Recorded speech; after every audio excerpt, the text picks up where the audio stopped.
So I get in game 5, I make a 3. Game 6, I make 3 threes. So game 7, I'm like, all right, like screw it, like let it fly. Let's play the fade.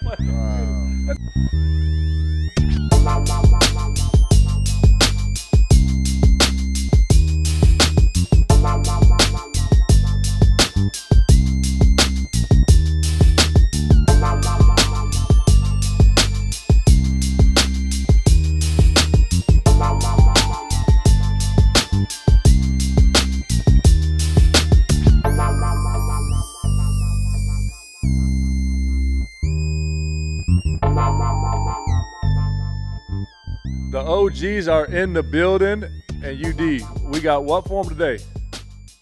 Yes, sir. Yes, sir. A special what? We got a special. He's special. The man. The man of the people. The man of the Before I knew what it meant to be a man of the people, he was preaching the gospel. Before I knew what it was, he was preaching the gospel. I can't take credit for that.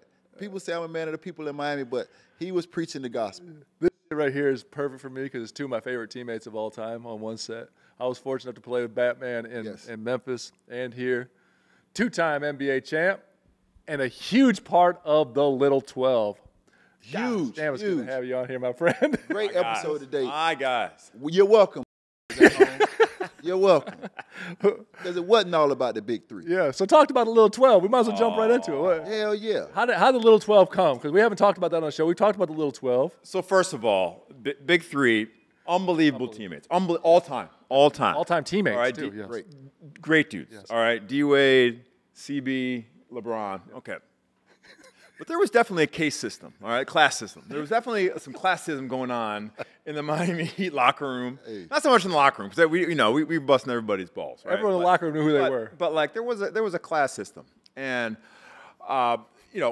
every year we have to do these appearances for the fans, right? Mm-hmm. Which are great. All right, we get to interact with fans. Well, I'll never forget this. It was casino night. Now, casino night is the only night where they serve free liquor to fans. Yes. Okay? So by the way, it's a big deal. Which is a big deal. Okay? So our fans would love them. They pay a lot of money to come see us play. This is the one event where it's open bar. Okay? It's in the floor of the arena. And they tried us out there. And this is the only time the fans get a little touchy. A little handsy. Yeah. Oh, they get not a little. I've had my ass, Yeah. Listen, grab. I'm like the golden bachelor to old women. I don't understand why I just attract 50 and over. Like, well, I don't understand how to. Because you're 50. No, mother, I was not 50. You older than me. Go ahead. So we're casino night, at American Airlines on the floor, open bar. Okay, they tried us out there. We're sitting there playing blackjack, dice, talking, doing what we do, interacting with the fans. I'm looking around. I'm like, son of a gun. Where's CB, D Wade, and LeBron? Mm-hmm. They're not out here. Mm-hmm. So they tried us out there. We're just like, just getting grabbed. And someone said, oh, they had a private event before this event. I'm like, what type of is this? What is this? It don't get more private than sitting at home with your feet kicked up. What is this? I'm sure they did have a private event. Don't get more private than sitting in your own house with your feet kicked up. That's private? Yeah, that's private for sure. And I said, I have business cards too. I like to hand out to people that might find them interesting. Hey, listen. Oh, I was hot. So I said right then and there, I said, well, what do we have here? We got the big 3 and the little 12. Yes. Oh, so you came up with the Little 12. He is the originator. Yes. Oh, we ran with it, too. He is the originator. Yeah, like Snow White and the 7 Dwarfs. I was thinking, I was about to say the 12 Dwarfs, but you can't say that anymore. But oh, you can't. You cannot. That's what in my mind I was like, oh, we got Snow White and the little 12. Yeah. But to our credit, when we said that, we owned it. Oh yeah. It was a badge of honor. And, and we asked those guys now. It was a badge of honor. Yes. It is a badge of honor. Yes, it was. And so we joked about it. To be clear, those guys respected us. They know our value. All right. So it was never from their standpoint, but we let them know like, y'all need us. I mean, we appreciate you, but y'all need us as much as we need you. We talked about it before we got on set because it's like just seeing you guys and talking about the old stories, and we're gonna get to a ton of stories in this podcast. But like the best thing about that in my 17 years, those 3 years that I was here, there was never any drama. Like it was never like you show up to work every day. You didn't have there wasn't hey oh man we got to make sure he's all right. Everybody knew who they were. It was like to say what because I'm just kind of teeing off of what you said. Like those guys, it wasn't for them why we call ourselves the Little 12. Yep. You know what I mean? Like those guys knew how important we were, and we knew how important they were, obviously. Yes.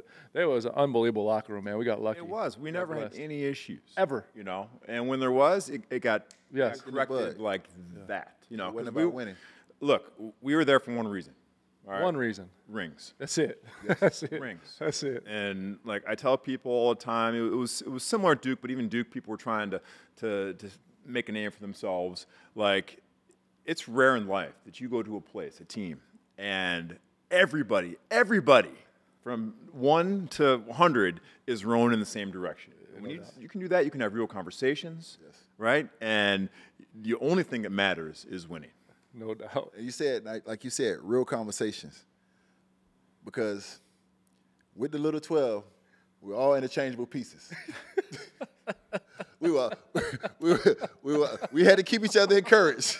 Maybe bring the lefty in. For sure. So, like, just everybody gets to see the part when Mike steps in and makes the 1-foot shot. Or when you go for, what was it, 7 threes? Yep. 6 threes. And then when I have my moments, everybody sees those moments. But leading up to those moments, how we had to keep each other encouraged and how you have to say, okay, maybe this is not your series, UD. This is Shane's series. And maybe we don't need you this series. Mike, we need you this series. Like, the true professionalism and the sacrifice that it takes to understand and to still enjoy the success of your teammates and your team. Yep. That's rare. Yep. It doesn't happen as much anymore, if any. Yeah. But just talk about those dark nights, because I don't think people understand how we had to keep each other encouraged. Because at the end of the day, the big three was going to be the big three. And once again, they were great. They appreciated us and they showed love. But they couldn't understand or even fathom the things that we had to go through. Yep. I remember talking to D. Wade one time, and he was like, man, I know my job was hard.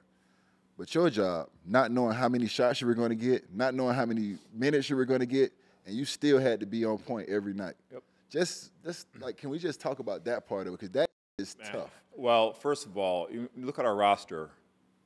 We had a whip. Yeah. We had some we had dudes. Great dudes. I mean, I was just accomplished. I was just with Rashard Lewis last week. He was all-star. And he was. Go ahead, go. I don't want to cut you off. And so, you understand, like we all had egos. Yes. All right. So it wasn't like we were these meek, like little mice that are like, oh, we're happy to be here. No, we all like, hey, we want to win championships. But like, I'm going to help us win a championship. Yeah. All right, in our own way, and the mental stability that we had to have. Because it was an intense period. You know, my 3 years. I mean, you played 20 years there. I mean, it was mentally. Yes. Every single day you walked in that gym. You know, I talk about the Heat culture, but like it was a mindset of like, look, it's about business, right? And it wasn't for everybody. No. And especially when there was time, we all lived it where we weren't on the floor. Yes. And to go and home and like, you know, like scream in your pillow, you know, but like the cool part was like, again, it was competition, but it was like, hey man, stay with it, with it, we need you, we need you. And again, it's super, super rare. And so like, that's why we were one of the greatest teams in recent history, because all the factors in history, because all those little things that are very, very, very, very rare in sports. And the unique part about it, which was somewhat luck, but it caught a lot of really good players that you're talking about at certain points in their career, because a lot of the reason, like, listen, no one liked not playing. Let's put that out there right now. You said it, he said it. It sucked. Yep. In fact, some dark nights, boy. Oh, it was dark nights. But the reality of it is, like, we all knew while we were there, and we signed up for it. Yep. Yes. You know what I mean? Like, we signed up for that. You know, so we didn't have people at their careers like, oh, I got to get paid next week. I'm going to be a free agent. Like, we all want to get paid. Like, at the end of the day, but it was just, we had everybody, and you said it, rolling in the same direction, which never happens, man. Never. Yeah. Never happens. And if you don't breathe life into me, and if you don't breathe life into me, then I'm not ready for my moments. And vice versa. If I'm not breathing life into you and checking on you on those games where you didn't play and those games where I didn't play or you didn't play, we always should check on each other. Shane, how you doing? You hanging in there? Keep your head up. We're going to need you. And Mike, we're going to need you. Like, we always breathe life into each other. And that shows up when it's the hairiest. Prize Picks is America's #1 fantasy sports app with more than 3 million members. It's the easiest and most exciting way to get in on the action while you watch your favorite sports and players. You just pick more or less on 2 or more of your player stats and watch all those winners roll in for you. Make sure y'all go out there and get in on the playoff action and win up to 100 times your money on Prize Picks as you and the world's best players take the game to a new level during basketball postseason. Testing my skills on Prize Picks this basketball season is the most exciting way to play daily fantasy sports. If you have the skills, you can turn 10 into 1,000 with just a few taps. Man, Prize Picks is really simple to play. I can make my picks and submit my entry in less than 60 seconds. Y'all already know out there Prize Picks is the best way to get in on the sports action in more than 30 states across the country, including California, Texas, and Georgia. Make sure you go download the app today and use code OGs for first deposit match up to $100. That's code OGs for first deposit match up to $100. Pick more, pick less. It's just that easy. Fellas, let's be real. Most guys would wear t-shirts every day of their lives if they could. The problem is, most t-shirts are not acceptable to wear at work or out on a date night. Today's sponsor, Cuts, has finally changed that. Cuts t-shirts have such high quality, wrinkle-free, and so comfortable that you can look like you're dressing up even when you're dressing down. Yeah, you heard that, wrinkle-free. You never have to substitute comfort for fashion ever again. There's a good reason Cuts Clothing is your trusted fashion brand of professional athletes. If you ever watch your favorite basketball, football, or baseball team entering the arena, there's a good chance you've seen them sporting Cuts. And the best part, Cuts Clothing is built to last. Their durable construction means you'll be enjoying your favorite shirts and pants for years to come, making them the smart investment for your wardrobe. For a limited time, our listeners get 20% off of your entire order if you use the code OGs at checkout. That's 20% off your order, cutsclothing.com with your promo code OGs. Support our show and tell them we sent you. Experience the perfect blend of style and comfort with Cuts Clothing. Yes. Okay, so I was looking at the old, championship runs. Like, do you remember being down 2-1 in Indiana? So I was about to talk about because I was like, we all talk about how it was great to win it, but there was dark moments. What team-wise too? Talk about that because we had that meeting in there. Yeah. So we're down 2-1 to Indiana, second round. Yes. Okay, this is coming off Dallas. Yes. We already know the pressure is like. Oh, if we don't win that year, all of us are gone. All of us are gone. Yeah, I'm playing in Shanghai. Yeah, all of us are gone. Kaput. Right. And so game 1, CB goes down. Yep. Okay, and so. It's a scramble. We don't have a backup plan for this. All right? We don't have a backup plan for the big three. Yeah. And so the next game, I looked it up. You started with Ronny Turioff. Okay. Good Ronny. Yeah. I forgot about Ronny. And that didn't go well. The next game they started Barbecue Pit and me, Dexter Pittman. That didn't go well. Okay. And it took us 3 games to figure out, okay, this is our new style. This is when pace and space got introduced, and we had to totally reinvent ourselves with the pressure knowing that we'll have new homes if we don't figure this out. Oh. Yeah, talk about get thrown into the fire. Man. Right? Wow. And so, when you face in sports and in life in general, when you face that's adversity. Wow. And that's you're facing the precipice of disaster. Okay, yes. Then you find out what you're made of as a team. Mm. And you don't, at that moment, you don't just make that up. You don't create it then. Down 2-1, okay, guys, we're going to be a team. Let's come together. Not that is forged throughout all those tough conversations. No doubt. Through those sleepless nights. I'm not playing. Hey, man, stay with it. All right, the highs and the lows. So when you get a call on it, you can. And we turn it around. D-Wade and Bron had big games, turn it around, win that tough series 4-2. Yes. But then we faced the same thing the next round in Boston. Yes. Boston. It was a Bearcat, too. Yes. God. Yes. Still, to me, going to Boston, still the greatest individual basketball game I've ever witnessed with my own 2 eyes was Game 6. Unbelievable. LeBron James Game 6 in Boston was the most amazing basketball game Unbelievable. I've ever witnessed with my own 2 eyes. They individually. The bus. That's why they pissed them off. Yes. That's when they pissed them off. Tell them that. Tell the story. They pissed them off with the bus. What happened? We literally showed up to the game with 40 minutes on the clock. Yep. Yeah. The bus, Boston Hotel, the bus to the game, which is right around the corner, took us 45 minutes to get to the game. Damn near an hour. And the bus was maybe already 10 minutes late from dropping the other guys off and coming back. You remember that was a time where the buses used to go drop another group off and come back for you. Yep. They didn't have 4 buses sitting outside like they do now. Yep. So it was already late coming back picking us up. Then we got to the game late. It took hour. I don't know what route this took. I don't know what this It was this long. It took the Redcoats to come in the Boston Revere tour. I don't know what the he took, but we got to the game. Literally 40 minutes on the clock. It's a true story. This is true. Yeah. And we walk in that and we look at the time, and Dwayne says, we got 40 minutes. And Bron has this look on his face, and he says, don't worry about it. No, I was going to say that. I've never been more confident going into a game that I should have been unconfident about in my life. That made that look and said, don't worry about it. I think everybody in the locker room was like, Let's go. I looked at it. don't worry.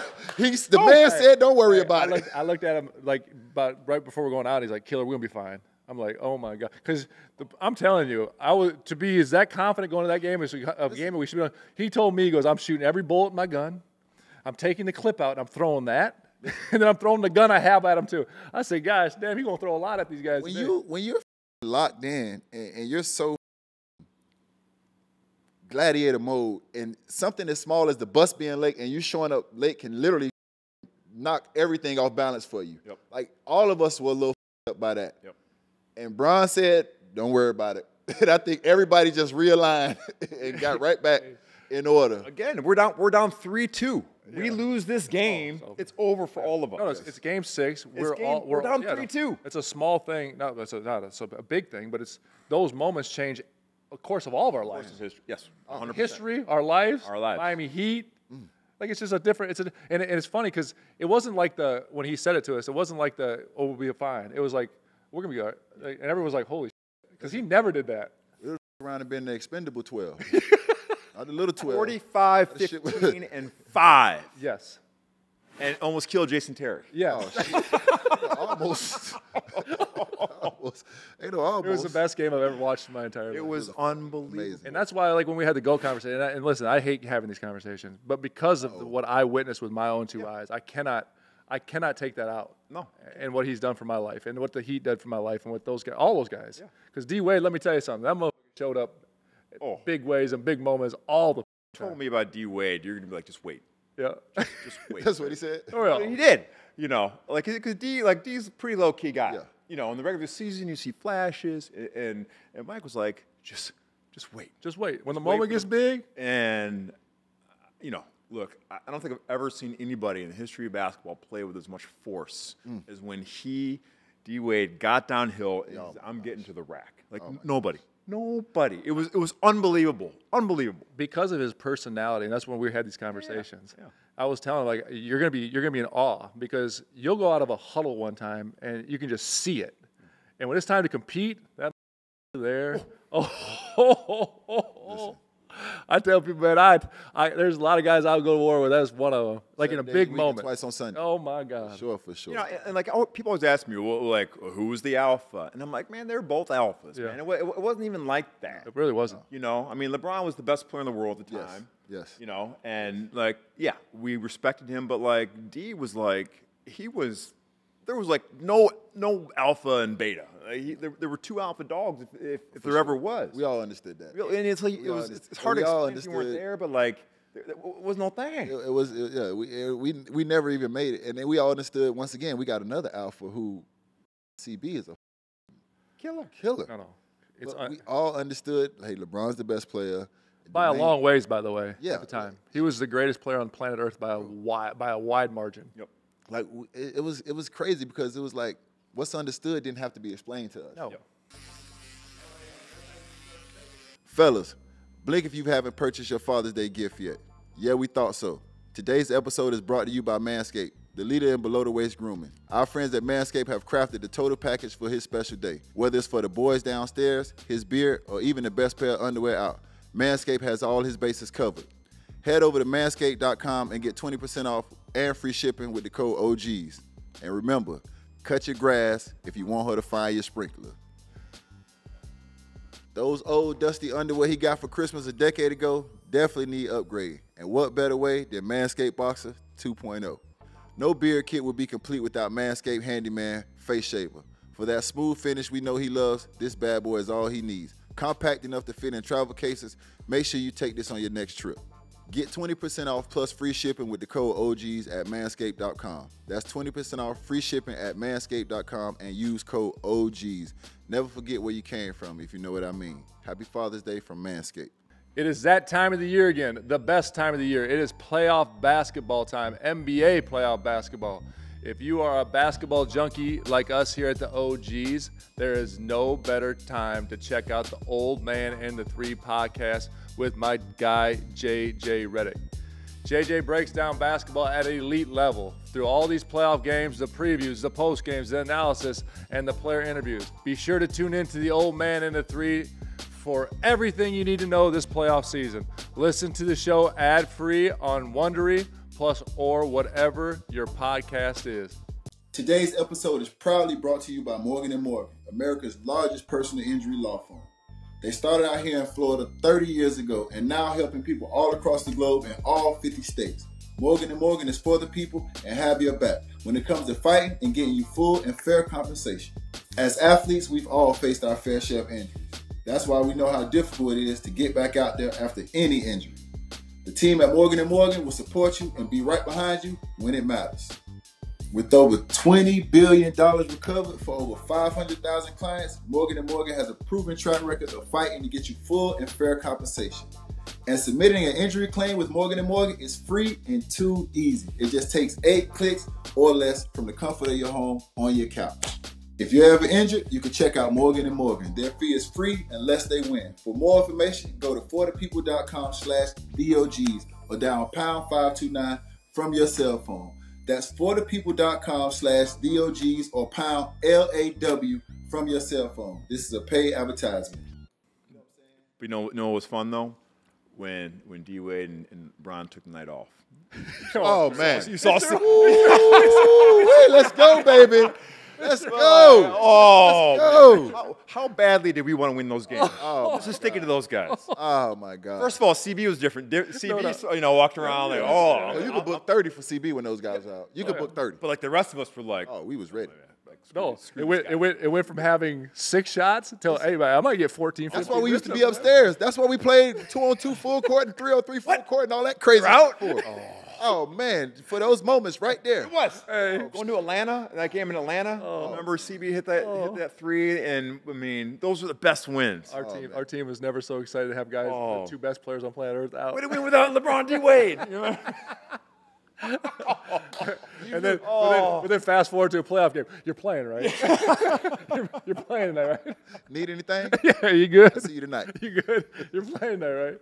Golly, man. Those are the best moments, though. Those are the stories you miss, man. When you play, it's like, the championships were great, and, those were fun. But, like, those small moments where, you just remember and you laugh about them, and that's what you miss when you retire. It really is. And for me, and it's probably the same thing for you guys, like, you just wanted to make sure you still had it. Like, can I still bring it there? Yeah. I understand I'm a role player, but these motherfuckers out. I got to be a little more assertive tonight. You know what I'm saying? And can I still do it? Yep. You know what I'm saying? It was always good to feel like, damn, I still got it. You know what I'm saying? So to be able to win those games when those guys were out, it did something for our confidence, individually and collectively as a group. It did. You know what I mean? The mental part of that. Hell yeah. That Eastern Conference, too, man. We talked about it when we had Rio on here. That Eastern Conference. Because Atlanta was good, too, then. Yep. Atlanta was good, too, then. Atlanta was good. We played Indiana. It seemed like every year they were good. Yep.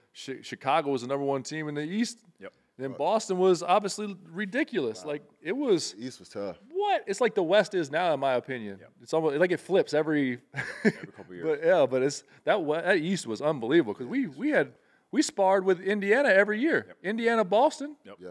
And it was tough basketball, too. Yes. It was physical. You watch the games now, and it's like, I got to give a Batman story. This poor Batman. I watched Batman wrestle with those alligators in Indiana. He was so beat up by the time that series is over. Before every game, what was it, Shane? Strength and honor. Strength and honor. Strength and honor. Gladiators. Strength and honor, Shane-o. Every game. Go get him. Every game. Every game. CB goes down, and we're trying to find the right mix. And so, Spo comes to me and says, "Hey, you want to play, power forward and wrestle with David West?" I'm like, "Yeah, let's go." And that dude beat the hell out of me. Typical Shane fashion too. He's banging with him. I would say this, Shane-o. The first year, I think you got him. Yeah. The second year, He tried to beat. I pissed him off. The first year, you got his ass. The first year, but I think the second year he had seen it before. Yeah. He knew what to expect. Tricks didn't work. First year, Tricks didn't work. No, the first year it worked. Shano got him the spacing and all that. But the second year he had seen it before. Oh man. So it literally, he took it to the streets. he just took it to the physicality. But the first year, I'm gonna give credit where credit due. I gotta give you your flowers. The first year, I appreciate that. Yeah, the first year it wasn't. Again, it was about what do we need? What do we need? And we all stepped up when CB went down and righted the ship. And again, the rings on. No one cares. That's it. What happened? Nobody. Exactly. Who did what? Nobody. Right? Not at all. I never gave a. No. At the end of the day, we got the W. Yeah. That's what it was about. The game you hit 8 and 9. Yeah. It was Game 6 against Indiana. Yeah. Right. And they could account for the big three, or they couldn't account for the rest of us. Exactly. And that's what we took pride in. You did. That's what we enjoyed each other's success. Yeah. I love when you made your shots with your shoe off. I love when you got hot and made those 6 threes. That we were each other's biggest fans. Like I could damn near probably cheer for you harder than y'all wide. Because we're out there hooping. I swear to God, because of the bond that we built, we scored that little 12 pride, bro. So one of your brothers, obviously the big three was part of our brotherhood, but we had a little small separate group of brotherhood. We took pride on being the guys that were able to get us over the hump when the big three needed those moments from us. Yeah. Yep. We took pride in that. And we knew as a group, though, and so did they, though, like it was going to take, it had to be one outlier for us. One of us had to have that one of those games, right? Like, and you just knew it because we've talked about it on every one of our podcasts, and you can really attest to this. Like, teams like that and these really good teams like the Lucas and the Kyries right now, those guys are each going to win you a game in the series. Yep. The other little 12, as we call them, or 13, are going to have to win you games. Yep. And they're gonna win you that game 3 or that game 2, whatever it is. But those stars are going to win you those games, and that's, to me, that's what we are so good at. Like you just talked about it. It was him. It was you. Right? It should have been Shoddy. It could have been anybody. Yep. James Jones. It don't matter. Someone's getting thrown in there. Yep. Let's talk about the Game 7. The Game 7 when you hit the 6 threes. Because up until that, if I'm not mistaken, it was horrible. You struggled a little bit. A little bit. Thought about retiring. I mean. You struggled, but just talk about that, bro, because we always talk about breathing life into each other and, those defining moments, but just talk about what you were going through personally and being able to get out of that slump and being big for us in the right time and how you felt with that. Well, coming back from the championship, we beat Oklahoma, and so I became a full-time 4. Mm-hmm. Man, I was wrestling with those alligators the entire year, and I was 215 pounds. So, thanks to Riley's weight and body fat, I lost 10 pounds. So now I'm a 215-pound power forward. That's unheard of. I was 215 pounds, wrestling with David West and Booze and Joe Kim. Hey, the beer tastes better after the game, though, didn't it? It did. The beer tastes better. I had to drink a lot of it, and so that year I shot 43 from 3 that year. Career best. So I was hot, but I was gassed by the end. I had nothing. I had no legs. I couldn't make a shot. So I was on a huge slide. At one point in the playoffs, I was 4 for 30 from 3. I was bad. I was bad. I couldn't hit. And so I'm tripping, and I'm like, can I do it anymore? Game 7, first game against Indiana, Eastern Conference Finals. The first game I ever played in my entire career, from YMCA ball to NBA. I had the words DMP CD next to my name. Did not play coach's decision. And that hurt, man. Oh, no, their first DMP. It hurt. So, like, we're going back to the finals, play the Spurs, and I'm crying. I'm like, am I done? Like, again, we talk about mental stability, and I said, man, is this it? Is this how my career ends? And, like, I've never been through that. And so drank a lot of beer that night and sang karaoke and came back. Elite karaoke guy. Yeah. Elite karaoke guy. Oh, man. Yeah. And I said, you know what? No, man, like I'm here for my brothers, and I got to prepare like a champion. I got to help make sure Rio's prepared. I got to prepare Norris. I got to prepare all these guys. Like I got to do my job, and it's not contingent on me making shots. And a funny thing happened though. Like after like game 4, I didn't play much. After practice, I was screwing around, and I realized that like my jumper was like fading to the right. Right, it was coming off my hand funny. As a shooter, like you just get out of whack and lose your fundamentals every now and then, and like one little adjustment with your feet or the way you catch it, it makes all the difference in the world. So I said, if I start aiming to the left side of the hoop, I'm just gonna play like the fade. Play the fade? I'm play the fade. So I made the change. That's nuts. And I'm like, this works. We got 3 more games. I've never heard of playing a fade in a shooter. That's unbelievable. Yeah, game You never heard this? This is Game 5 of the NBA Finals, and I'm like, screw it. Like, we got 3 more games. Playing the fade is unbelievable. It's not a forever fix, but like, if I can make a shot, great. So I get in Game 5, I make a 3. Game 6, I make 3 threes. So Game 7, I'm like, all right, like, screw it. Like, let it fly. Let's play the fade. Wow. That's the best story of all time. I didn't know that. Yeah, true. I just thought you just got hot one I'm night. trying to hit the left side of the rim. I'm aiming for the left side instead of, most shooters shoot the front of the rim. Yeah. I'm aiming for the left side of the rim and just letting it fade in. That's unbelievable. Was it coming off your pinky, or it had to be coming off your pinky? Yeah, it was coming off my pinky. And I made my first one. I'm like, all right. I made the second one right after that. All right. You make 3 in a row as a shooter. Like, oh, okay, it's on now. Hell yeah. It's on now. Hell yeah. So, 4, 5, and like it's funny. I remember the ones that I missed more than I remember the ones that I made because it was a kill shot. Like I had the ball top of the key. I'm like, oh, I make this, and I was thinking like, if I make this, it's over, and it was just too strong. Yeah. And Spurs came back, tied the game, and luckily the last one I had no legs left, and Bron caught it, which the hole, found me in the corner right in front of the bench, and I hit it, and that was a 6-1, and that was the difference.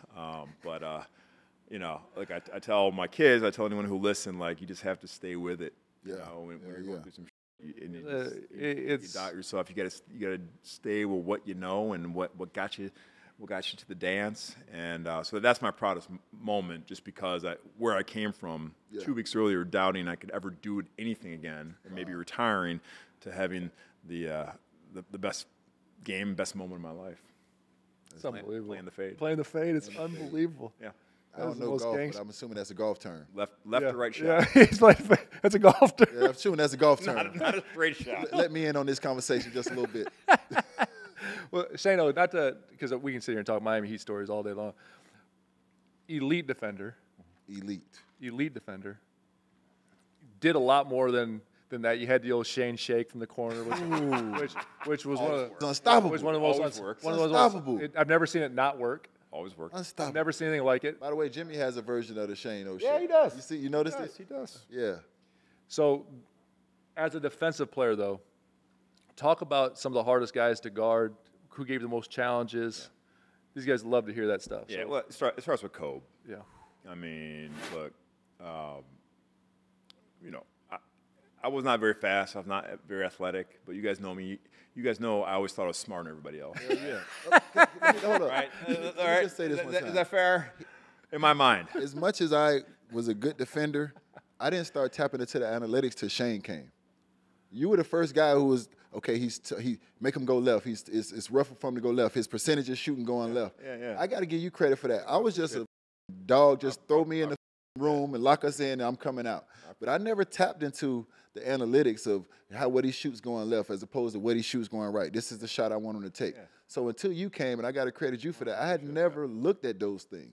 And he stuck to it though. Yeah, no, he did. Gotta be cooking. He'd be in the I got it. 22% going left off one dribble. I had to thank him for that because I didn't tap into that. I appreciate that. Well, can I, before you do this, can I paint a picture? Yeah, we gotta give you your flowers. I want to paint a picture for everyone listening at home. Okay. You walk into especially playoffs, but every regular season. This was a routine. Like you'd walk in that locker room and he'd have the scouting report there, and he'd be reading his man, and reading his man, and reading his man, and reading his man, and god dang it, he stuck to it too. Yes. Like Melo, all the guys. Yes. It was like, hey, and he'd be in the bench. The guy would go be cooking. He'd be like, it's okay. Yeah. 27.5% going left. Exactly. That's it. It's like playing blackjack. Yes. Okay. If you're a blackjack table, right, and you get pocket aces, you always split them. Yeah. Yes. If you lose 3 hands in a row, you're like, no, you know what? I'm gonna keep these pocket aces together this time. Screw that. Split the 'em. book says you split them. You split them. Yes. The book says send Melo right. You send him right. And you just so I play basketball like I play blackjack. By the book. And in the end, it works out. So give us Kobe. So he was the one guy that I didn't think I could ever mentally wear down. So he was brilliant, obviously, and just the killer. And so the only way I could ever have a chance against Kobe was like I never said I could guard Kobe.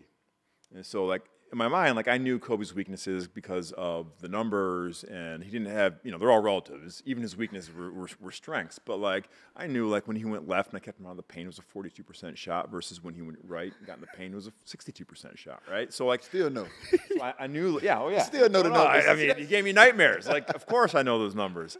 So like again, so I just played by the book, and I made Kobe. I tried to make Kobe do his weakness, and I had some I wouldn't say like great success, but I was like a human yellow light against him. Yellow. But I never said like I'm a Kobe stopper because I knew that would just piss him off. Yeah. And he would go at my neck, and he already tried to go at my neck because he thought I was. Yeah, it didn't take much for someone to go at your neck anyway, go at people's neck anyway. And so, I never spoke to Kobe outside the gym ever. We never had a relationship, And Kobe. Yeah. Kobe would always play his mind games with me. So one day he'd be super friendly. Hey Shane, how you doing, man? How's your family? The next day, wouldn't even look at you. Yeah. And so the next day, hey man, good to see you. What's and so like it was this game within the game within the game, and I was just like, remember Eeyore from Winnie the Pooh? I was just like an Eeyore. Man, I can't guard Kobe. He's so much better than me. I'm just lucky to be on the court with him. Well, after he passed, he actually wrote about me in Mamba Mentality, his book. Fantastic book, obviously. And the page was on Kobe stoppers. And he's like, I don't believe anybody could stop me. My muscle memory was better than anybody. He was talking about the hand in the face with Kobe. But he said, Shane did something very smart where he never said he could guard me. And always downplayed his ability to play me. But I saw that as false humility, and I attacked him because of it. And he was right. And he was right. The Eeyore went against you? Yeah. So he knew, like, that was the game we played. It was the game within the game within the game that only he and I knew we were playing. It was this meta game that was so, so crazy that, like, only he and I knew at the highest level of competition. And so, when he passed, like, it really, really affected me because I always thought I'd have this conversation with him one day, and we will one day in up above. But like that, for me, that was the purest level of competition that I faced in all my years of basketball, and I miss him. Wow. Brought the best out you. Hey, Brought the best. Hey, Kobe was that dude too. Like he wanted all the action because I was playing USA that one year in 2006. Yeah. We're in Vegas, and we're on the bus, and someone says to him, "Hey, who does the best job defensively?" And I yelled your name, and I go, "Shane Battier, get the out of here." Oh, he hated it. Oh, he did. He hated it. He did. But that man was a grinder. Yeah. Like that's stuff you're saying about it. Like he just felt like he was going to outlast everybody. But he did. I know what it's like you said, to have that conversation with him. Because when I saw Dirk at Dwayne's Hall of Fame, I immediately wanted to have that conversation. Yeah. Because you brought the best out of me. Yeah. Like you brought the best out of me, and you don't know how much you got, or if you got enough, until you go against guys like that. Because not everybody is that type of animal. Not everybody is a Kobe. Not everybody is a Dirk. Those guys bring out of you that you don't even know if you got. But you know you here, and this is the moment. And this is what you've been preparing for, and that's all you know. And it's that feeling. Nothing in your life can replicate that feeling of going to, American Airlines in Dallas. These will embarrass you. Yes. Kobe and Dirk. Listen, the run that Dirk was on in that playoffs with OKC and what he did against San Antonio. Right here, you're just like, listen. This will embarrass you. No, I know. So you don't want to be that guy. Anxiety, man. Man. So after the game, you have a beer and you're like, man, like I earned this beer. No, right? Like you've definitely really chiming in on these defensive conversations. No, y'all let me know what y'all want to talk about. The Lord blesses us in different ways. UD. The Lord blesses us in different ways. You two had a whip. I didn't have. He had a flame. I have a whip like you. Like that. I had a little Bic lighter. This guy had a flamethrower. Hey, y'all let me know. He had a little big lighter. Hey, y'all go ahead and have this conversation for a little bit. Tap me back in when y'all done talking defense. That's why we swinging it back your way. That's why I say you had a whip. So, for the real OGs who remember the early days of the Memphis Grizzlies, so I play with Michael. So we go way back, and. Like, I'll never forget. So they brought in Drew Gooden to replace me at the small forward position, which is crazy, right? So I was starting small forward. A year They drafted Drew Gooden. Yeah. So he was playing a small forward. Yeah. Jerry West tried to make him a small forward. So I'm just sitting like, come on, dude. So, like, I outlast Drew Gooden. They traded for Mike Miller, and I'm like, Jerry really doesn't like me. He's trying to replace me. So I'm in New Orleans, the night before the trade, and I just get really drunk because I'm just like, there goes my spot. So I'm on the bus, and I'm not feeling too good. We're going to play the Hornets, and in walks Mike, and I'm like, man, I got this. And I didn't know he'd become one of my best friends in the league. Like both of you are two of my top 4 teammates of all time, like any level. And getting to know you, Mike, in the days where we got our head kicked in every year. And I'll never forget, in training camp, you turn to me and say, "Hey, Batman, we're stretching. How's it feel we have no chance to win the championship this year?" First day of training camp. Total Mike Miller question. I'm like, damn, man. I can see this shit right now. That is a Mike Miller. Yeah, Batman, how's it feel? We have no chance to win the NBA championship. This is the first day of training. We haven't even had a training camp. The funny thing is, though, is that's a great segue to why I came to Miami, though. Like, that was the whole thing. Like, there's no, and again, people can say what they want. Honesty is an unbelievable thing to have. Yeah. Yes. Right? Like, I was so thankful for every opportunity we got, and it was fun. It was a blessing. Changed my life. Yep.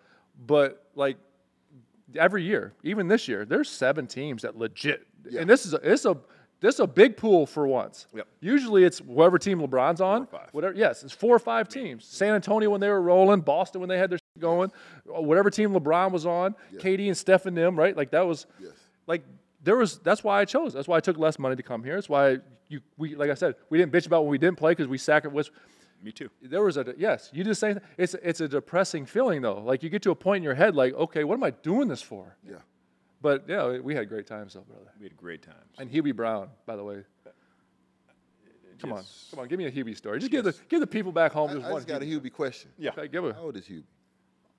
I'm serious. 90 How old now. is Hubie though? He's immortal. I mean, at this point, he's immortal. he is. He is the immortal Hubie Brown. Like Yes. I learned more from Hubie, and I played the least out of any NBA coach than I did for Hubie. Yep. And what Hubie was amazing at is he created a true circle the wagons mentality. And we weren't very good. I mean, when Hubie came in, when I got drafted by the Grizzlies, we had the lowest winning percentage of any NHL team, MLB team, NFL team, NBA team. We were the worst franchise in North America. All that? The worst franchise in North America. And Hubie came in and totally changed the culture. And he told us something at practice one day. He said, look, Jack, I'm going to tell you what's going to happen. We're going to turn this ship around. Because right now everyone is saying, I knew they couldn't do it. They're no good. Hold on. No. Let me paint this picture better because this story is about to get epic. I know what story you're telling now. Jerry West, who's elite at his job. Elite, yes. Yeah, Hall of Fame. And all the upper brass is up top. So I want to paint the picture so people know what we're talking about here. Yeah. You have your practice floor, and up top, just like here, if you can zoom out, they're up there watching practice. We had started off really, really bad. Yep. And then got it rolling. Yep. And now you can go into your story because he basically calls us in and tells us to spread out so he wants them to hear it. Oh yeah. He wants. So you started out the season bad, then you started getting. We started rolling. Started putting together. We started rolling, and basically the gist of the story. And I'm gonna let him tell it. Though the gist of the story was he basically was saying all those 2 weeks ago those were in their cubicle talking. We need to trade him. We need to get rid of him. We need to fire him. And now they're all on our dicks, Jack. True story. True story. In front of everybody. In front of everybody. What, he Jerry told West you guys- is right there. He told you guys to spread out. So Oh yeah, he wanted those guys to hear it. So he huddle up before practice. And I don't want to steal your story because we got more Hubie Brown stories. They're the greatest stories ever. He brings us in and he starts going. He goes, now spread out. And he goes, you see all these guys up here, Jack? He goes, 3 weeks ago, they're all in their cubicles. They need to trade him. He's no good. We need to fire him. Now they're all in here on our dicks, Jack. He goes, moral of the story is, all we got is what we got in here. This and your family. I said, oh. True story. It was, I'm just like. And he's 70 at the time. So you're like, this guy's unbelievable. Unbelievable. you say he was 70 at the time. Oh, yeah, had to be. 70. He was definitely 70, right? Oh yeah. 70. Wow. I'll never forget, we were playing the Lakers. He was my favorite. And this is. The GP story? Yeah. So we're playing in the Staples. And the Lakers are rolling. They got GP. They got Karl Malone. They got, they're rolling. And we're the Grizzlies. They kick our ass. And so Earl Watson, our guard, had a relationship with Gary from the time in Seattle. So GP is just talking to Earl. And just, they're kicking our ass. And during the game, Hubie says, hey, don't talk to my player like that. He actually says, too, on the top of it, hey, GP, why don't you shut the up, Jack?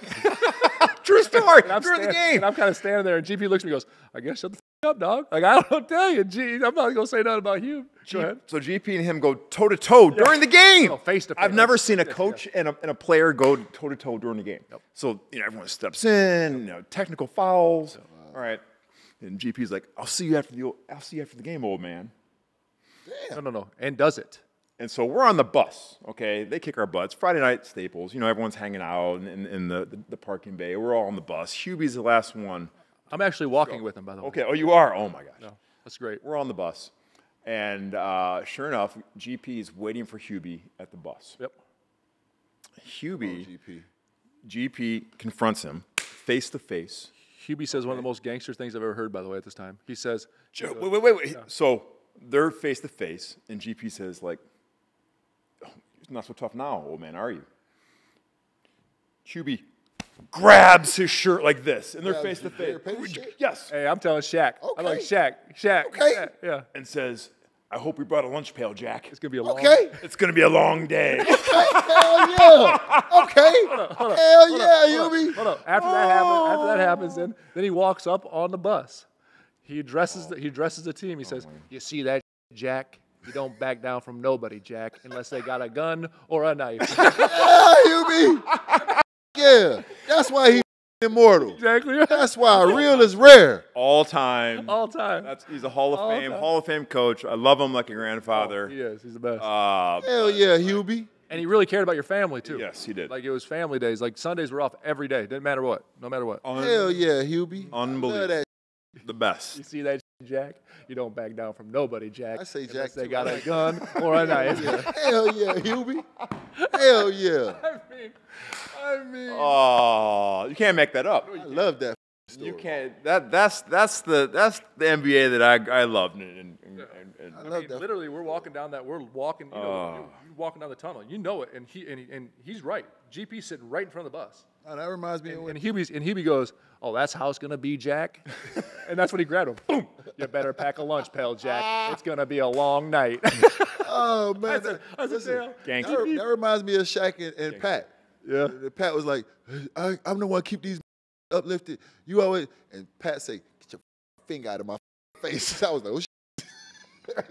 he slapped Shaq's finger. Get your finger out of my face. I was like, oh shit. But I love that shit, though. Hubie was shit is dope. Hubie played, and it is wild too because he played 10 guys. Oh yeah. And his reasoning was great. He goes basically, hey, now I'm only gonna have 2 people mad at me. Yeah. Instead of having 4, Wow. I only have 2 people mad at me, which is genius. Like, I mean, I will say Jerry and him worked well together. They built that roster. That roster was good by the time it was done. really good. Really good, man. Like James Posey, Bonzi Wells, Yeah. Like we were freaking good. We won 50 games with him. 50 games, a couple times. Yeah. A couple times. Yeah. And we just couldn't win a playoff game. No, we couldn't win a We got playoff swept 3 straight years in the playoffs. And like we actually talked about this on our last podcast. In the West, when it was rolling. It was rolling, but it's wild though. It's like because we were talking about, and this would be fun to talk to you about it too. It's like where Denver sits right now with Minnesota. oh yeah. Right. We actually just had this because everything is so amplified in the playoffs. That's why we just talked about like the mentality of the playoff. But everyone reacts and overreacts to the playoffs so much. Like I was just telling them, where I'm interested now is with Denver sits is yes, they got freaking boat raced and smacked in an embarrassed game 2. If they do that same thing game 3, they'll be forced to make changes, like drastic changes, which is crazy. But it's just a reaction of that game because it's what we talked about. We were really good, 50-game win seasons. But if you don't win the playoffs, you have to make changes. And that's what happened to our team. And then my reply to that was, whether they win game 3 or not, I think they need to make changes. I think they, you know what I'm saying? I think they need to make additions. I ain't gonna say changes. I think they need to make additions. You know, one of the things, Pat says, which I think is really good, and I use it a lot in my corporate speaking career, he says you can't have 12 milk drinkers. You got to have a few people who drink Jack Daniels. Right? And what he meant by that is like you always got to create tension in your group. Yeah. There's always got to be no matter how good you are, all right? You can't just show up and roll out, we're going to do this again because this is what we do and it's going to work. You got to create a tension with personnel or systems or something that keeps people on edge, that makes them just stand up a little bit straighter, right? Yes. And I thought, when we were here, bringing in Rashard Lewis, bringing in Razor Ray, there were, and Birdman, everybody. Birdman, right? There was always a constant tension, you know. And I would say like probably, you know, the last year, you know, we shipped you out, and we didn't replace it with anything that was like creating that tension again. And that was the difference. We didn't have that edge that last year, and that's why San Antonio beat our ass in the finals. We didn't have that edge, and so it's super important to, no matter how good you are, to always bring in an element just to create that tension. I mean, that's why I would say that it would be an addition. I don't say if you subtract anything, because you got some nice pieces. You got guys who star in their roles. They have great role players. But maybe you add something is what I'm thinking. Whether they lose game 3 or not, I think it's clear that they need to add something. They've been very light. They haven't won 8 deep. And what they had last year, they had Bruce Brown. But they still weren't a solid 8. Yeah. You know what I mean? Yeah, being on this side of it now, though, it's where I get intrigued is like situations like this. How do they react or how do they overreact to this situation? Because let me tell you something. It was, and we actually talked about this in the last podcast. Like, it wasn't just 2 games ago we were crowning them champs.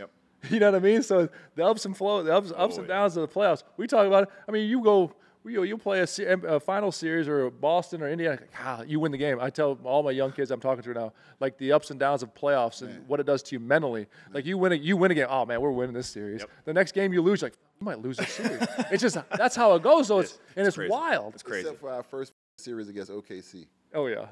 Yes, I agree. That's the first time in my life where we lost the first game and we knew we were going to win the series.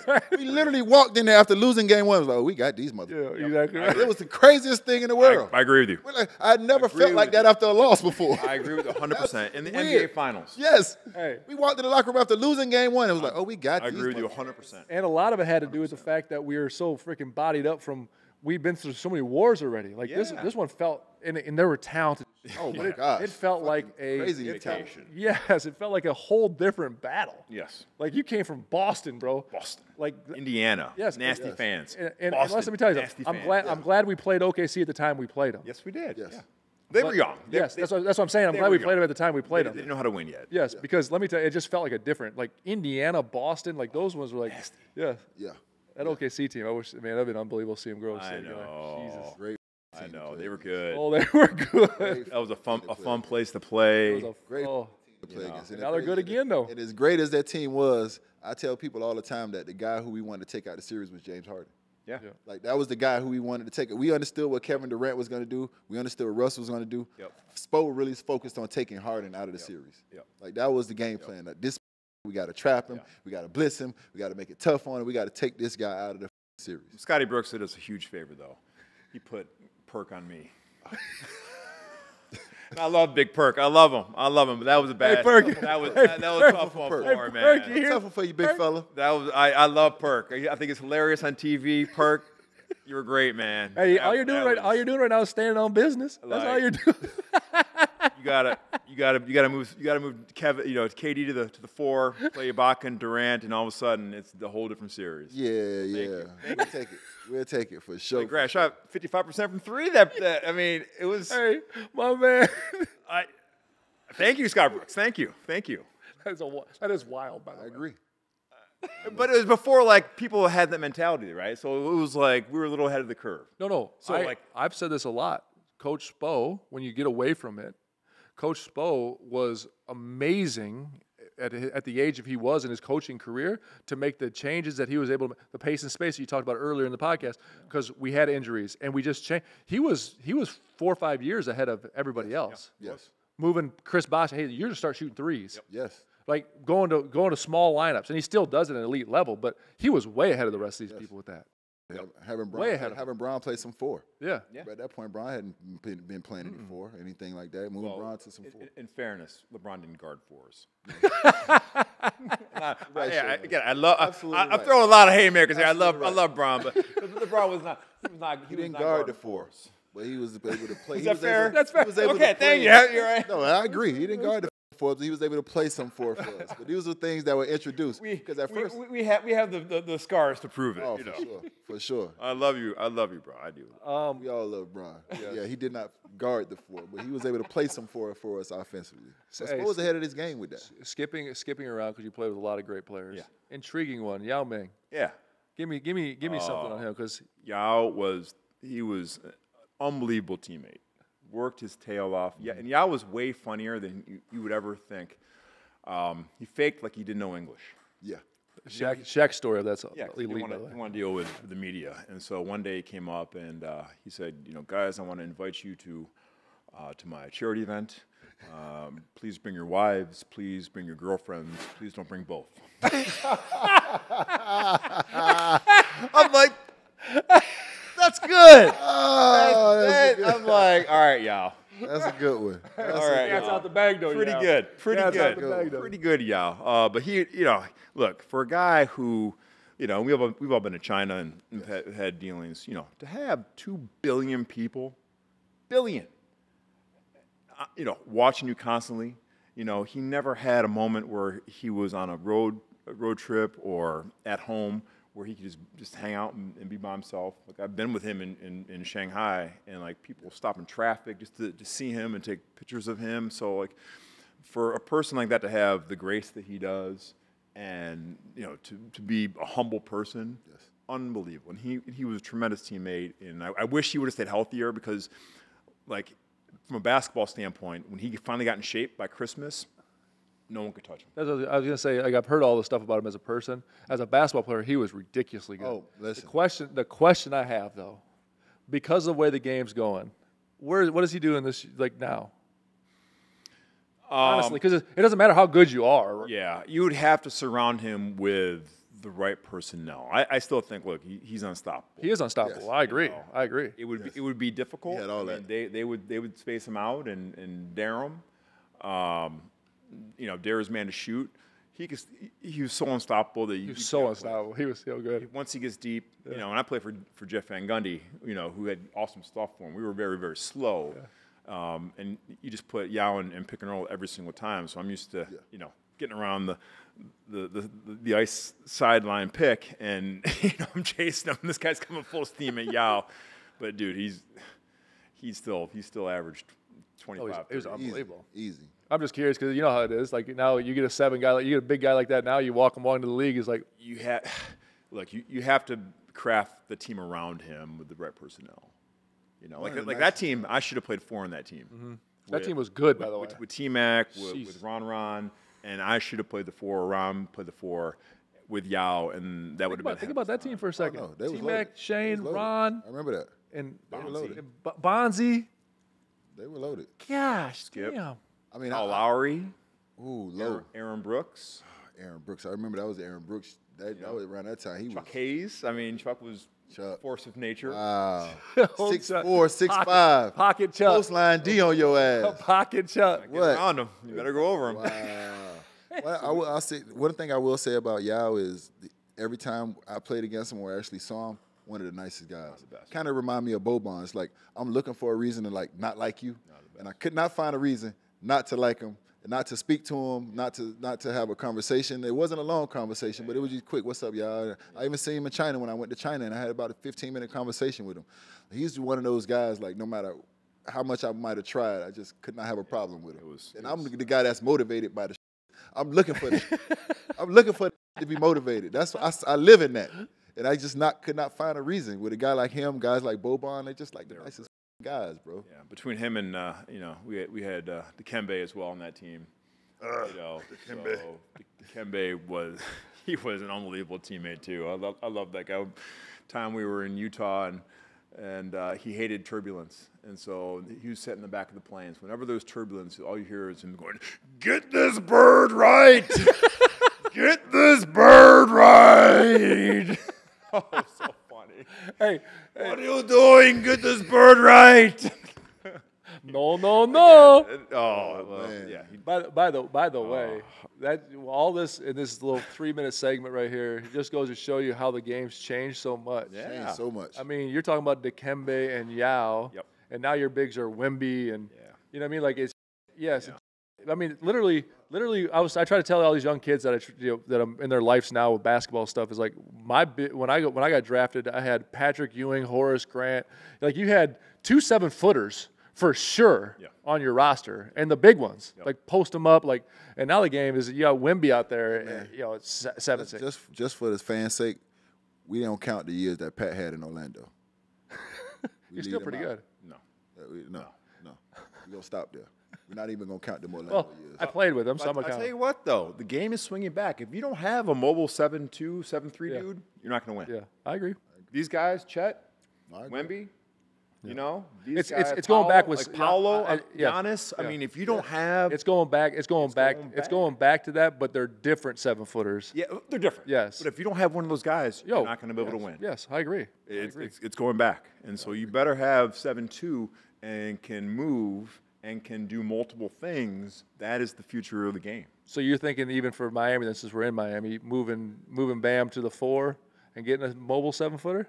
I think it's really hard to score with those guys. I mean, Wemby blocks everything. Yeah. Wemby alone just sits in the lane and affects everything. 3.1 blocks a game. I mean, it's wild. ridiculous. 3.1 blocks. No, 1 Chet. I mean, 2.1 steals, 3.1 blocks, 2.1 steals. Yeah, as a defensive guy, then your defensive player of the year, is it Wemby or is it Rudy? it's Wemby. Ah-ha. It's Wemby. Damn. Wemby had no help. Wemby had no help. Like, So basically, the reason I said Rudy is because he had the #1 defense in the. And I agree. That's why he won. Yeah, that's all I was saying. Do I think Wemby is a better defensive player, more versatile defensive player? Absolutely. But I put some in there. I put it in there. Like I think, and I love what Wemby said. Yeah. Go enjoy this one. Let me ask you this, Shane. I think I give it to Wemby this year. I give it to Wemby too. Why can't I got Bam get one? Because he's been in the conversation every year. Why can't I got Bam? There's a bias. There's a bias towards guys who are bone-up defenders. I mean, we put Bam. I know. We've had Bam on Jaylen Brown, I know. Tatum. And then in one series he'll come back and guard Porzingis. Why? Because the perception now with the league and the way the rules are is different than when we played. Because none of these guys that won it or can do what he does. No. But people who don't get the credit for being able to bone up, because you can't be that physical anymore. Yes. Right. So if you say, well, he's a one-on-one defender, well, you really can't stop anybody anymore. You can slow people down. Right. So you don't get credit for that, and so that's why people don't credit Bam, which I think he should, because he can literally switch and guard anybody and do a good job, which not a lot of guys can do in these rules where you can't be physical. Mm-hmm. So, like, I give Bam, like, all the credit in the world for being able to do what he does without allowing him to really use his strength and his speed. But we can see Wemby, we can see Chet, we can see all these shot blockers. Well, they're affecting shots, so that's great defense. So it's a matter of perception. Yeah, but once again, I like the guys that can guard their yard. So do I. So do I. Who you talking to? Most of the time, Wemby and most of the time, Wemby and a big fella gonna get blocks. Hey. Somebody couldn't guard. Hey, Well, you wake me up when y'all done talking about this boring defense. Oh yeah, my bad. Sorry about that, Killer. We'll get back to scoring.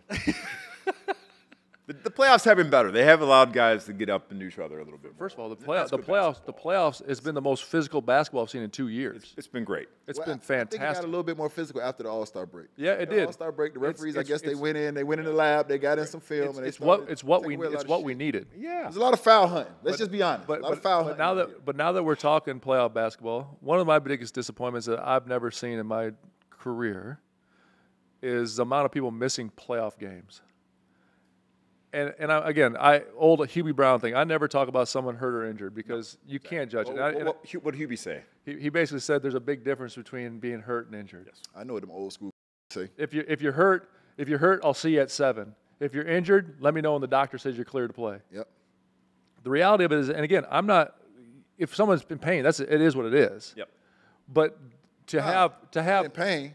But I'm Pain is okay. But no, that's what I'm saying. It is. But I'm never going to judge. And that's what Hubie said. I'll never judge that. I'm shocked. I'm shocked by the amount of games high-level players are missing in playoff games.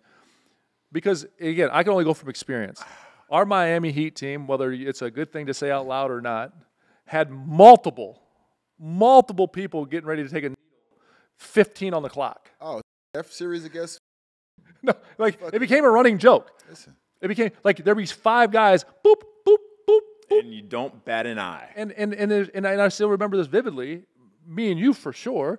The day the playoffs was over, I was getting 2 different surgeries. I had to go into surgery the very next day. So me, but very next day. Give me your take on this because it's something. You talked about maybe getting your ass maybe the I'm whole season to where maybe I'm an you old. didn't Maybe even know if you could do it anymore. maybe I'm an Maybe old those guys school are person. smarter than us, you know.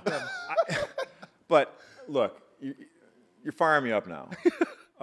There's nothing that I could think of that would be worse, even losing a game, than letting my teammates down. Oh, man. And even if it's 60% of you. And knowing that I could go and I'm not there for my teammates, that, like, literally, I would not be able to sleep.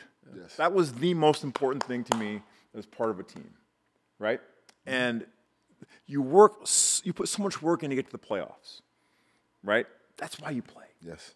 That's why you play, right? And so, look, I sound like an old man, shaking my fist at the clouds, but you got to do what you can do to get on the floor in the playoffs, man. Come on. I mean, I'm not wrong. Like, a lot of people are missing games, right? A lot of people are, yes. A lot of people.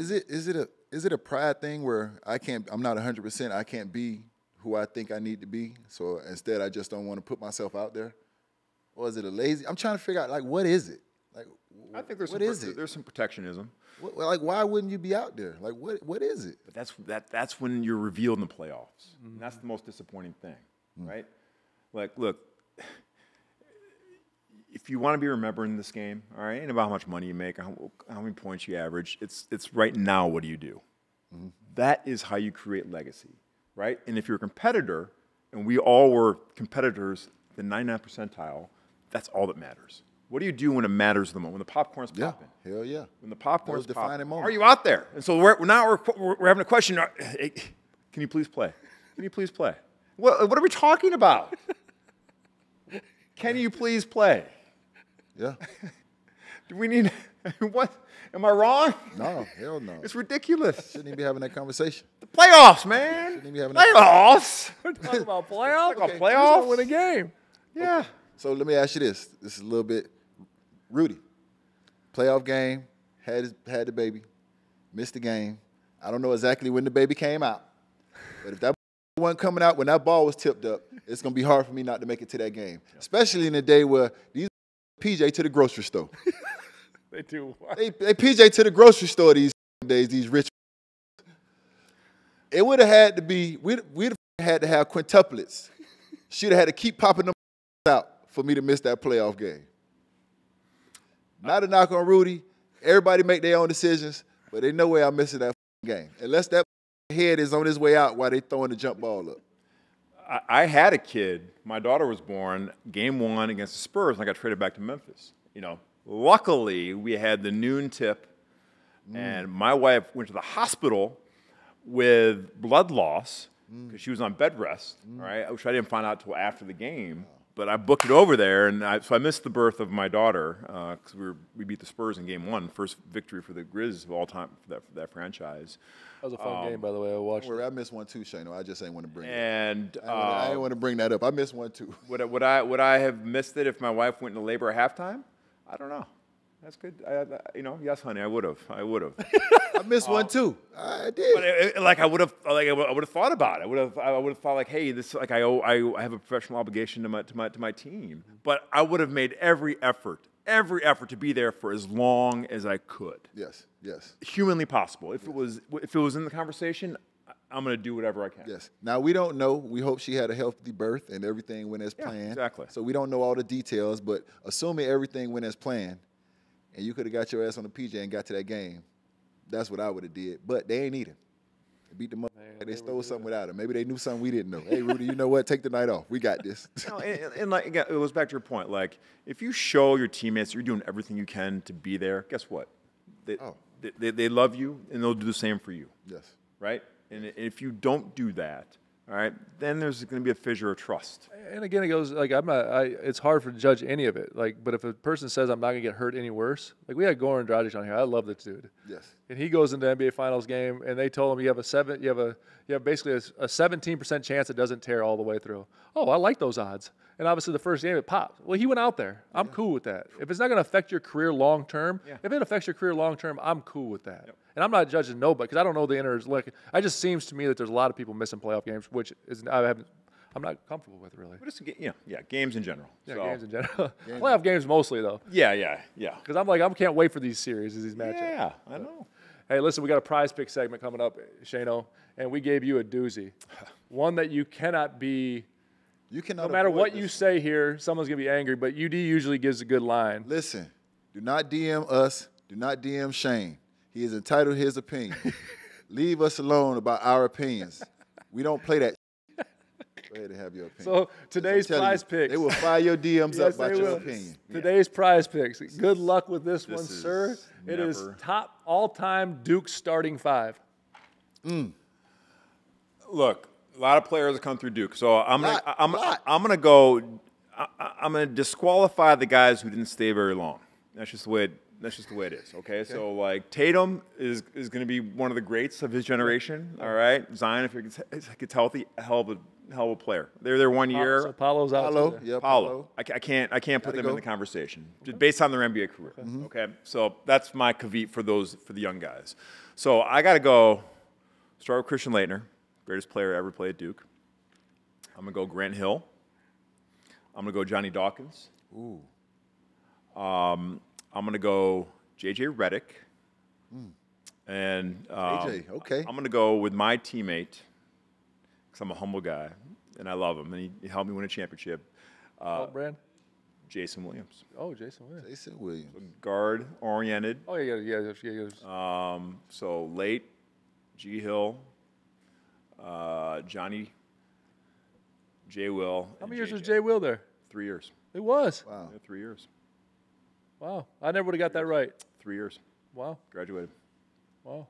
So although I'm surprised we haven't talked about the Florida Duke matchup. I mean, I thought that was the sole. I thought this was the sole reason why you guys. We got 10 more minutes. I remember. I thought that was the only reason you invited me to. Before we talk about how we rum-dummed you, yeah, I'm gonna start with it. So you named him, and it's an interesting thing. Does J.J. Redick get a head coaching job this year? Yes, he does. Ooh. I think you're right. He does. And I think he should. He does. How about that? See, if he wants it. The NBA, he's great. I love JJ. I think he's really thoughtful, really smart. Maybe. Or the Lakers. I don't know. I think if he wants it, I think he gets it. You know, people are I get questioned all the time, like, well, these guys have no experience. And like the mentality for people who run these teams and who coach these teams is totally different. These owners, especially these young owners, they want like totally outside the box. Yeah. They don't want the retread. They don't want people who've been cast away and they want something new. They want something different, exciting, and like you're almost these these companies are like $2 billion companies now, right? You need like a CEO. More, yeah. You don't need a traditional guy who writes up a play. You need someone that can relate to the best player. Exactly. You get great assistant coaches and guys that might be great X's and O's guy. But if you got a guy that these young excited to come play for and work for, and you got that locker room, you can build the other things because you got them. Once you win the locker room, you got them. Yes, I think JJ will do a great job, and I think he gets a job as well. I agree. I think he'll do a great job. I think the biggest challenge for JJ is going to be not being too friendly. And I don't know his personality. Obviously, his playing personality was like that, right? Yeah. Like he was a tough mother. You know what I mean? Like because you do have to get that locker room, but you also can't let if your star player monitors your locker room, or you have someone that monitors your locker room, then you don't have to worry about it. Do guys want? Well, he probably need to go to Charlotte then. Do guys want to be coached? Because if he come to the Lakers, everybody gonna say it's because of Bron. Yeah. And then he might have an even harder time of winning the locker room because they're gonna feel like Bron calling all the shots. Do young players today? Do they want to be coached? You're closer to. I think the ones that want to win do. Okay. The guys that we get do. Yep, I think the guys that want to win. And I'll say a reason why, because I think the guys that we get, first and foremost, we get those undrafted guys and those guys that have been probably cast away or they feel like they got something to prove. So when they come here, they hungry. The reality of it, Shano, the only person that needs to want to be coached is your best player, best two players, because the other ones don't have a say in it. Yeah. And the other thing is, we didn't have a say in that. Let's be honest. No. Oh, you're disgruntled? All right, see you later. Yeah. The only people that need to be wanted to be coached are your best two players. And if your best two players don't want to be coached, you have no chance of winning anyway. I disagree with that, though, Killer. What you mean? Because everybody think they're the best player. I know, but the hierarchy falls in line, though. It falls in line. It eventually falls in line. If you stay consistent and the season goes without injuries and things like that, where there's like this, that falls in line. Like, I'm with you. It's no different than everybody in life. Everyone thinks their kid's a pro. Everyone thinks it's life right now. But if you do a long term, your best two players, especially in the NBA, it's pretty evident. I mean, you can go 30 teams, you can tell you you're the best player is for sure. Yeah, but a lot of times your best player doesn't want to be your leader. What if you're in the locker room where your best player doesn't want to be? All he has to do is want to be coached. Is what I'm saying. You got some guys that are the best player that just want to hoop. It's like the old pop. You have another guy like a Patrick Beverly that'll come into your locker room. That'll be the guy that echoes the coach's voice. Yep. So your best player doesn't always want that responsibility. Yeah. No, I'm saying I've heard from best players that say, "Man, I just want to show up and hoop." I'm not saying he has to be. I don't want to be the guy that gets people together off the court. He has to be coachable. He has to be wanted to be coached. Is what I'm saying. Because if so, Popovich, Tim Duncan, he used to cuss Tim Duncan's ass all the time because he knew if he cussed out Tim Duncan, everyone else you got to take it. Yeah, you got to take it. So I mean, I don't know, but that's going to JJ Redick. Yeah. But let's talk about how we beat y'all in the NCAA tournament. That's a little harsh. Bold. No, we ended. Bold We claim. ended you guys. Yeah. Feel good. It's a pretty bold. I prefer to say you taught us a lesson. No. That you would turn this into a lesson. That was the difference in us winning the championship the next year. I hear you. I don't think we could have crossed the Rubicon, crossed that river without the lessons that you guys taught us. I agree. At Syracuse, New York. So actually, I'm actually great. I came here to say thank you. I'm grateful. I'm grateful for the lessons you taught us. Let me tell you. Thank you. Thank you. Hey, Shane, listen. It's forever. The championship is forever. Let me tell you.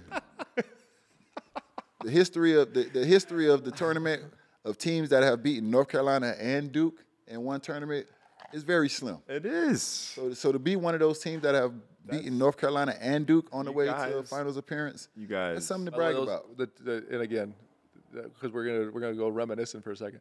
The amount of the teams that we actually played and beat in that tournament was crazy. Oh, Oklahoma State, Desmond Mason. Butler, Illinois with Frank Williams and them. Yes. Oklahoma State with Desmond Mason and them. Talib. Yep. You guys. Yes. North Carolina. Yes. And then we get beat by Michigan State. Yes. So I was. Oh, we were. How would you feel like after that game? Watching. We were watching the Butler game. We were so happy until we weren't. We were so happy. I'm like, that asshole. That guy, that kid from Mitchell, South Dakota. You got to be kidding me. We're sitting there like, oh, because we knew. Yeah. We knew. We're like, oh, please, Butler, please. We weren't scared of Illinois. We already beat them that earlier in the year. Yeah. And when you hit that shot, I was so mad. I'm like. The only surprise to us was that Ted passed him the ball. No. That was the only surprise to us. Oh. You talk about thinking you're the best player on the team. Yeah. Ted told that to his face, I'm better than you. on a regular was a legend. But I looked at that. I didn't look at the box score forever. You guys turned us over 18 times. We were 3 for 19 from 3. And that asshole got tight. But my takeaway from that game is I out-rebounded Udonis in that game. Oh! Wow. 9 rebounds, the greatest rebounder in history. Heat history, one of the greatest of Florida. I out-rebounded him in a mano-a-mano matchup. Well, I will say this: I was not much of a rebounder in college. It wasn't until I was undrafted. That's my takeaway. It wasn't until I was undrafted and got to the Heat till I realized how important rebounding was. Only Batman. You're 13-8. You're 13-8 that game. Only Batman though could do that. No, listen. I admit I was not a great rebounder in college. I wasn't. No, I should have been better, but I wasn't. No. It wasn't until I got in the NBA and I asked Keith Askins, "How the f do I make this team?" And he said, "If you defend and rebound, it's a spot for you in any team." He said a rebound every 3 minutes. No, that was McAdoo who told me a rebound every 3 minutes. If you rebound every 3 minutes, you're a star in this league. That's good advice. And I used to chase him, boy. And I used to look at that stat sheet. And at the end of the game, I wanted a rebound every 3 minutes. That's a good. No one talks about that. That's big. That's big. Analytically, that's perfect for you, isn't it? Yeah, that's good. Well, that's where you want to be at. Thank you for the lessons, guys. Shane, here, get out of here.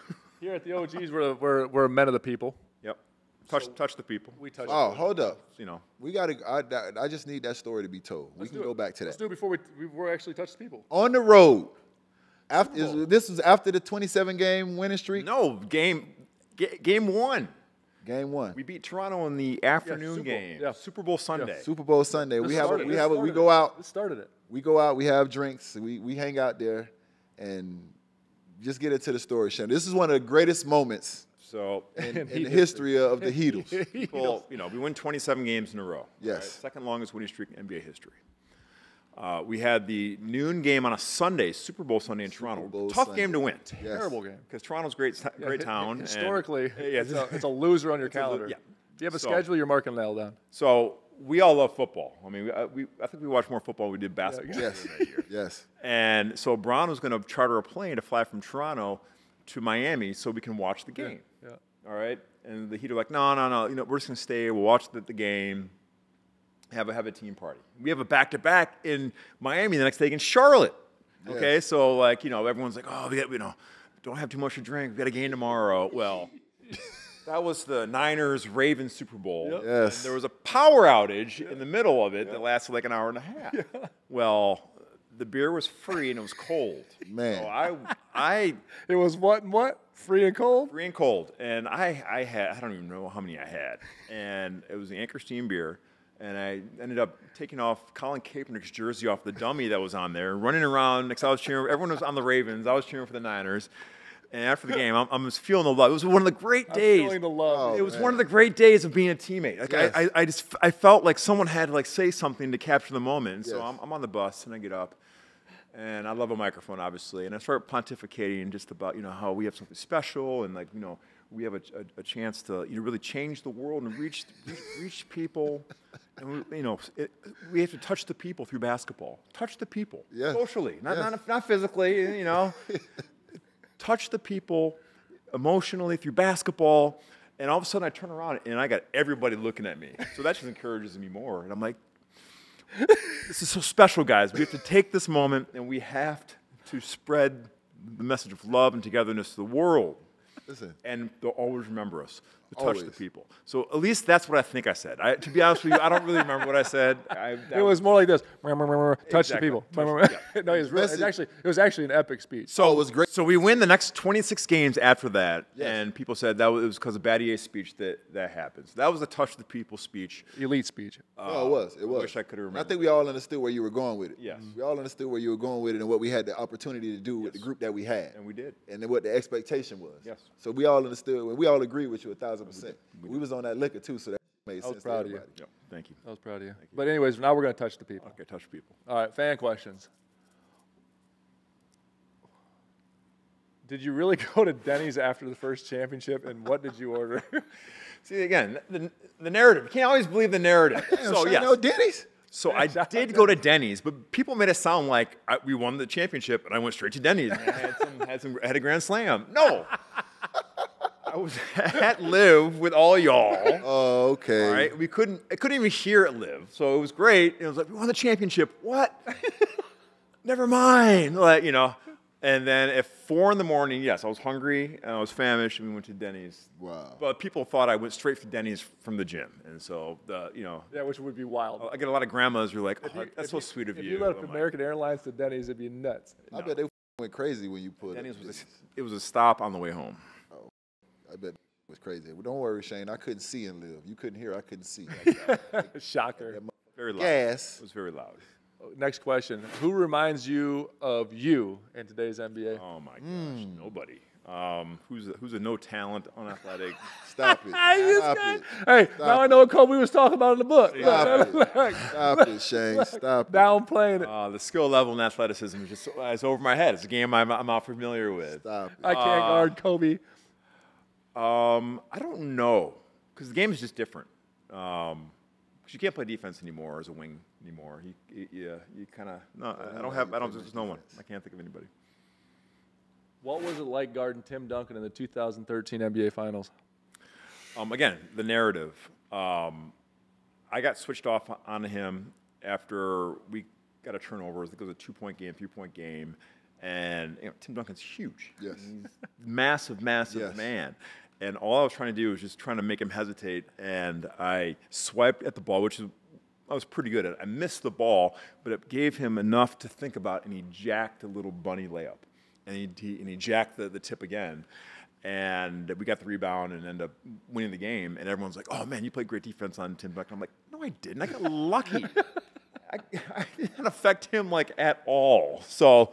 You didn't even know. I will never claim I was the cause of that miss. I just, you Big know. fundamentals. That was nice. Oh my God. How would you guard Victor Wembanyama? Dude, Edie, what is that? I don't want none of that.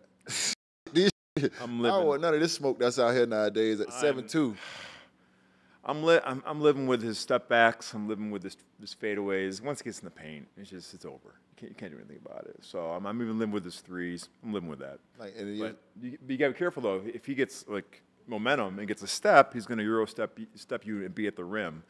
And so you got to be able to really keep him off balance by getting into him, get off. I actually think, and again, there's no easy answer to this one. He's Victor. He's who he is for a reason, right? But I actually think guys like you would give him be the best guys on him, though, like getting up in his hips, at least for now. Yep. Right, like make him at least try to turn body and turn back to basket. Like what you're saying, if you space him, he's coming at you, and by the time you even hit, he's your own and doing this. You know what I mean? Like I think guys that I thought would be good this year, and I haven't watched enough of them to say it, would be guys to get up in his hips, be physical, be shorter guys actually. Make the catch tough. Yep. Yes, I was just going to say that. Every catch has to be tough. As much as you can. Yeah, as much as you can, make his catch it tough. And then once he catches it, you force him one way, and then when he starts to think about his move, then you switch it, and then make him have the wrong pivot foot. That's the only way you can. The problem with NBA basketball now is even making catch stuff. They'll put him in pick and pops, and now he's playing out of closeouts. And exactly. And what are you doing? You hard shove, you smushing unders. Like what are you gonna do to it? If he hits jumpers, he hits jumpers. Yeah, he hits jumpers. I mean, at the end of the day, the ball is a priority. You got to make sure you guard that pick and roll, and the ball grows back to him, and you got to deal with that. That's right. But like Shano said, don't give him nothing easy. Every touch has got to be tough, and every shot's got to be contested. Don't give him shit easy, and you just hope for the best. You see how percentages? You see how I jumped in there and gave some defensive advice? Yeah, man. Y'all see that? Yeah, I see you thinking about it. I see your wheels turning. We taught him a few things. Can we take credit for that? I mean, you got a chance. You credit got a for front that? row seat. I mean, You got a front row seat, Shano. Coach, no one ever said you were coachable. And then just to go back to what you said guys like us. You should have said us. Yeah, like y'all. Yeah, like us. y'all.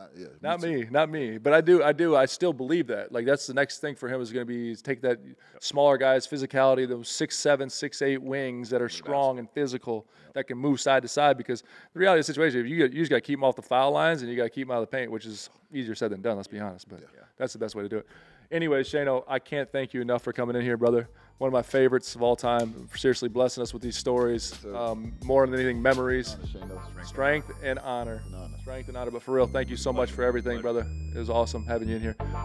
Tune in Tuesdays, man. OGs are out of here. Thank you. Peace.